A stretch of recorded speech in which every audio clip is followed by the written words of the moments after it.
For half a minute, maybe even longer, a severed head can remain conscious of its separation. Eyes blink, lips quiver, as though desperate to form one last word. The mind clings to that thin veil between life and death, refusing to surrender. Historians rarely dwell on this chilling detail, but here it matters. Anne Boleyn, second wife of Henry VIII, almost certainly endured those haunting seconds. Her beheading is one of England's most famous, yet the story has often been softened into romance or dressed in solemn dignity.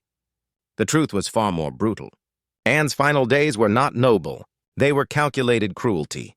She was not merely executed, she was dismantled, piece by piece, in body, mind, and legacy.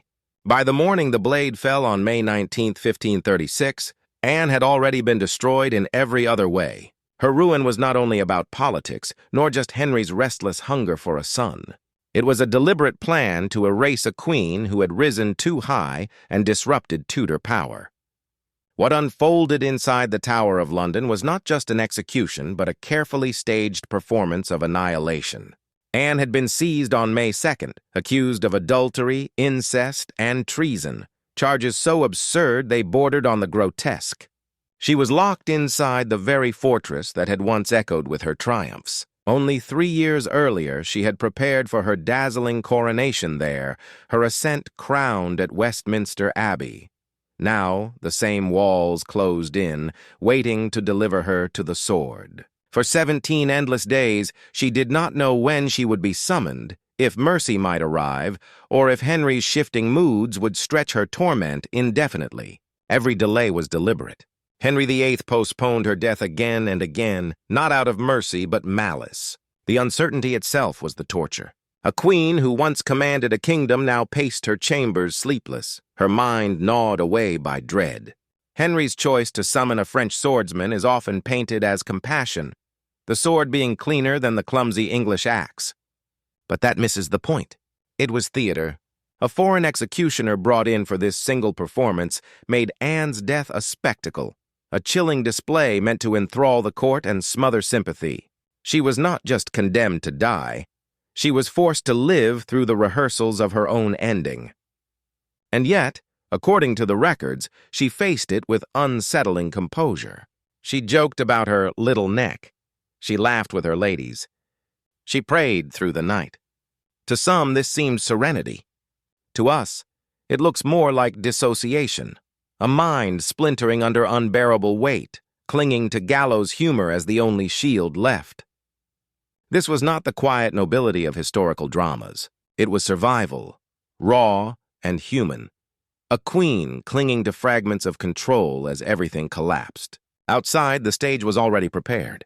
A low scaffold, only 3 feet high, was built, not the towering platforms of later legend. That meant Anne would meet her death almost eye to eye with the crowd, denied even the dignity of elevation. They would not look up to their queen. They would look down. And the audience was not hushed. Executions in Tudor England were never private. They were entertainment, carnivals of power. This spectacle was designed to humiliate, to terrify, to remind all that even the most exalted woman could be destroyed with ease. Anne's body had not yet touched the sword, but she was already being cut apart. Her name smeared. Her reputation dragged. Her victories undone. The trial condemned her to die. Her imprisonment stripped her hope, but Henry's darkest cruelty was this. He did not want her remembered. He wanted her erased. On the eve of her death, Anne did not sleep. Tower records show she requested the sacrament at 2 in the morning, kneeling for hours, whispering prayers so intensely that her body shook. And when daylight broke, she laughed, chatting lightly with her companions as though preparing for a celebration rather than death. That strange blend of terror and cheer unsettled everyone. Some called it courage, others madness. To modern eyes, it looks like the mind fracturing under unbearable strain, laughter as armor, levity as disguise. She had already endured her execution once before when Henry postponed it at the last moment, forcing her through the ritual of dread only to throw her back into waiting. This was Henry's sharpest cruelty, the sword always hanging, never falling. Sleepless nights, isolation, false hope, none of it accidental. These were crafted tools of destruction. By the morning of May 19th, when the lieutenant of the tower came to summon her, Anne had been awake for almost 24 hours. Her body trembled with exhaustion, her mind stretched thin. And yet she smiled. She laughed. She carried herself with a poise that unsettled those who longed to see her broken. The walk to her death was short, but it carried the weight of her entire rise and fall. Just 3 years earlier, she had walked these same corridors as queen, greeted with trumpets and banners, preparing for her coronation. Now those stones echoed her final steps. Courtiers who once bowed now avoided her gaze. Guards who once stood in reverence marched her forward, not as a sovereign, but as a prisoner. The scaffold stood on Tower Green, a patch of grass inside the fortress walls. Unlike most executions on Tower Hill before the roaring crowds of London, this was deemed private. Yet private, by Tudor standards, still meant hundreds of witnesses. Nobles, officials, and courtiers gathered to watch a queen meet her death, and it was no solemn vigil. Accounts describe a restless, almost carnival-like atmosphere. People whispered, craned their necks, elbowed forward for a clearer view. It was humiliation dressed as justice. Even the platform itself was an insult, barely 3 feet high. Anne would not tower above the crowd. She would kneel nearly at their level, her fall from grace laid bare, literal as well as symbolic. The very architecture of the scene was part of her punishment. As she approached, the murmur turned to uneasy silence. Once the radiant center of English power, Anne now climbed the wooden steps to die. Tradition demanded a final speech, but her words were bound by invisible chains. She could not declare her innocence. She could not accuse the king. Every phrase had to be measured, her performance dictated not by truth but by survival instinct, for even now she feared what her words might mean for her daughter's future. "Good people, I am come hither to die according to law," she said, "and thus I will speak nothing against it." On the surface, these words seemed meek, submissive, yet beneath them lay subtle defiance. She acknowledged the law, but never the charges. She went to her death without confessing guilt. Even stripped of crown, dignity, and life, Anne Boleyn found a way to resist one last time. Behind her composure, though, the torment must have been unbearable. She knew the jeers in the crowd. She knew her name had been poisoned as that of a witch, an adulteress, a traitor. She knew Henry, the man who once adored her, now waited at Whitehall not to mourn but to celebrate his freedom. Already he prepared to wed Jane Seymour. As Anne knelt on the scaffold, she was more than a condemned woman. She was a symbol, a warning to all who might challenge the king, a living spectacle designed to crush the spirit of the court. And she was a mother who knew her child had been branded illegitimate. The sword had yet to fall, but Anne was already being buried alive in the narrative Henry had written. The morning sun caught the polished wood beneath her feet. The crowd pressed closer, a wall of eyes and whispers. Some had come to mock. Others came out of morbid curiosity. Few, if any, came to mourn. The swordsman from Calais was an unfamiliar figure. Unlike the English headsman, he carried no block, no heavy axe. His weapon was slender, curved, sharpened for precision. To the onlookers, it seemed foreign, almost theatrical, and that was the intent. Henry had staged Anne's death not as simple punishment, but as performance. Anne knelt tall, her body trembling beneath her gown. In the French style, she would not lay her neck on a block. She would kneel upright, blindfolded, motionless, waiting for the blade to find its mark. Her ladies approached, weeping as they performed their final service. They removed her headdress, tucked her dark hair beneath a linen cap, their hands unsteady. One bound her eyes. Another tied her gown tight so no part of her might be exposed in death. They clung to her hands until guards pried them away. Falling to her knees, Anne whispered a prayer, her lips still moving after her voice fell silent, as if pleading with God in breathless whispers. The swordsman stepped forward, but delayed. He called out to an assistant to fetch his weapon, a trick meant to turn Anne's head. As she instinctively looked aside, he raised the blade. The deception was its own mercy. She never saw death coming.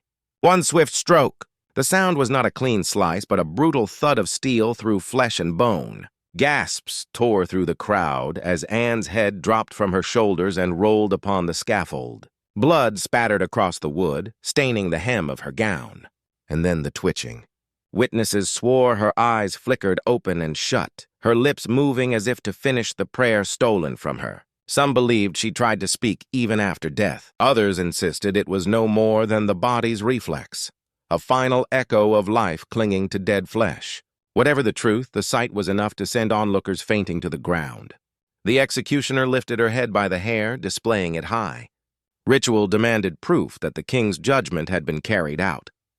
The face once adored by a monarch, the eyes that had commanded wit and fire, now hung slack, pale, dripping red, a spectacle of annihilation. Her body crumpled where it fell, arms still bound, blood soaking into the scaffold. Her attendants, wailing uncontrollably, rushed to gather her remains. No coffin had been prepared, no rites arranged. They found an arrow chest, an ordinary wooden box unfit for a queen, and placed within it her head and body wrapped in rough cloth. Death was not enough. Degradation followed. The crowd broke apart in uneasy silence. Some mocked openly, others mourned in secret. Many slipped away wordless, disturbed by what they had seen. For all the king's grand theater, the reality had been grotesque. The line between justice and cruelty had vanished. At Whitehall, Henry VIII awaited the news. By the time word reached him, he was already dressed in white, ready to ride to Jane Seymour. To him, Anne's death was no tragedy, no moral weight. It was simply a problem solved. The sword severed more than flesh. It severed her from history, reducing her from queen to warning, from woman to spectacle. The silence that followed was perhaps the sharpest cut of all. A body hastily boxed, a head lifted for display, a name falling into erasure. The scaffold was scrubbed clean, but memory was not. The stain lingered in whispers, in the uneasy shifting of courtiers who had watched too closely. London returned to its rhythm, yet an echo remained, the echo of a head falling, the echo of a queen's last breath. Anne Boleyn's remains were carried to St. Peter ad Vincula, the small chapel inside the tower. She was buried not as a queen, but as a nameless woman in a crude wooden chest, lowered hastily into an unmarked grave. No tomb, no effigy, no candles lit in procession. The woman who once wore England's crown was sealed away in silence. Her ladies wept until their voices broke, but grief itself was dangerous. Tears could be read as treason. So they dried their eyes, swallowed their sorrow, and pretended their queen had never lived. Henry did not look back.